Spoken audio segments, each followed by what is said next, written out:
नमस्कार मित्रांनो, मराठी वग या यूट्यूब चॅनलमध्ये आपल्या सगळ्यांचं पुन्हा एकदा मनापासून हार्दिक स्वागत करतो। तर आजची जी न्यूज अपडेट आहे ती खरंच खूप महत्त्वाची आहे। ही माहिती तुम्ही शेवटपर्यंत नक्की बघितली पाहिजे आणि अशाच नवनवीन राजकीय घडामोडी पाहण्यासाठी आपल्या यूट्यूब चॅनलला नक्की सबस्क्राइब करा। तर चला मित्रांनो, आजच्या महत्त्वाच्या माहितीला स्टार्ट करूया। तर मित्रांनो, माहिती अशी आहे, अरविंद केजरीवाल यांना जामीन मंजूर। दिल्ली अंबरकारी धोरण प्रकरणात दिल्लीचे मुख्यमंत्री आणि अपचे राष्ट्रवादी सहयोग अरविंद केजरीवाल यांना सर्वोच्च न्यायालयाने अंतरिम जामीन मंजूर केला आहे।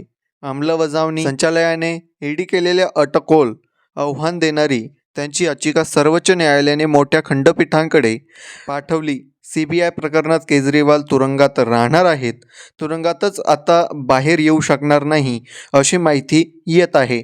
तर ह्या व्हिडिओबाबत तुमची जी काही प्रतिक्रिया ती नक्कीच कमेंट बॉक्समध्ये व्यक्त करा आणि अशाच नवनवीन माहितीसाठी आपल्या यूट्यूब चॅनलला नक्की सबस्क्राईब करा। तर चला मिळू नवीन व्हिडिओमध्ये नवीन विषयासह। तोपर्यंत धन्यवाद। जय महाराष्ट्र।